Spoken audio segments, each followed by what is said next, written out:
کپڑے بھی اتار پھینکے اور کھانا کھانا بھی چھوڑ دیا، کسی نے ترک کلام، کسی نے ازدواجی زندگی ترک کر دی، کسی نے غار و کوہ کو جا کے اختیار کر لیا اور کہا کہ میں اس سے اللہ کا قرب حاصل کروں گا، کسی نے 1.25 من لوہا پہن لیا کہ اس مشقت سے میں اپنے نفس کو مار رہا ہوں اور میں اللہ کو اس طرح راضی کر لوں گا۔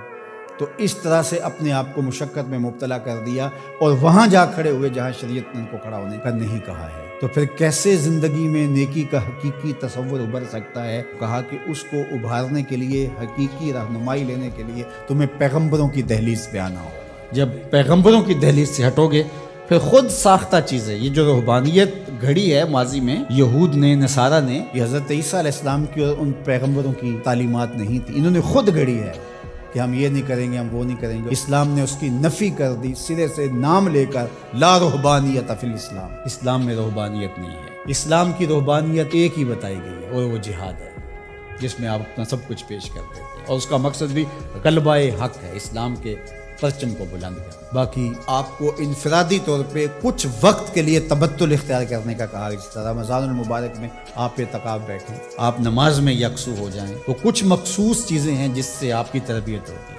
لیکن یہ بالکل آپ ترک دنیا کر دیں تو ہمارا اسلام، ہمارا دین اس کی نفی کرتا ہے۔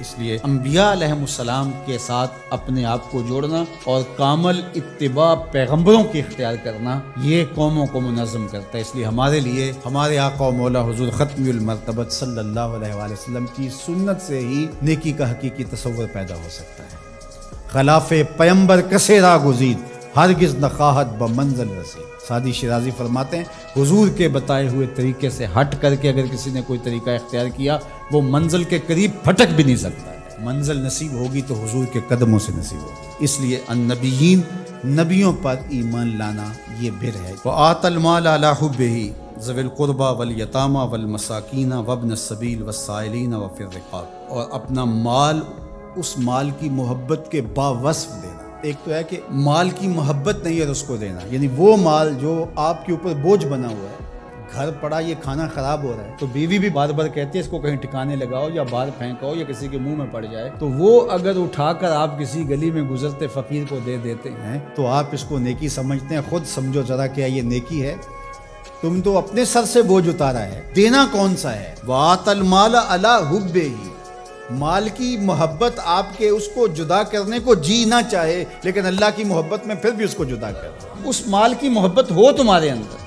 اللہ اکبر، یہ ہے نیکی۔ اللہ تعالیٰ نے ارشاد فرمایا، یہ 4 پارے کا ابتدائیہ ہے، لن تنالوا البر حتی تنفقوا مما تحبون۔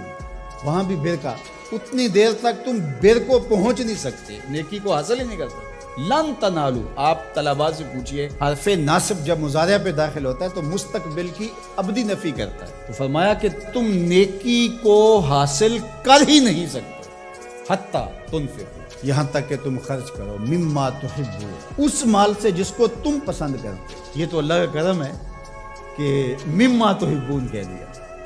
اگر اللہ کہتا اس سارے مال کو خرچ کرو تو مشکل بن جاتا، کہا جس کو پسند کرتے ہو اس سے خرچ کرو۔ یعنی تم نے پھل توڑا ہے تو اس کی یہ ایکسپورٹ کوالٹی بنائی ہے، یہ اپنے لیے گھر کے لیے رکھا ہے، اور یہ سڑا پھڑا داغی یہ ایک سائڈ پہ رکھ دیا ہے، تو اب اللہ کی راہ میں تم اگر دینا چاہتے ہو تو اس سے دو جس کو تم خود پسند کرتے۔ یہ گلا سڑا تم اپنے گھر نہیں لے جانا چاہتے، یہ تم سستے داموں بیچو گے یا پھینک دو گے، تو تم نے کہا چلو اس کو پھینکنا کیا ہے، یہ غریبوں میں بانٹ دیتے ہیں، تو تم نے وہ غریبوں میں دے دیا۔ تو نیکی کی حقیقت کو تم نہیں پہنچ سکتے جب تک اس سے نہ خرچ کرو جو تم خود پسند کرتے، مما تحبون، جس کو تم خود پسند کرتے۔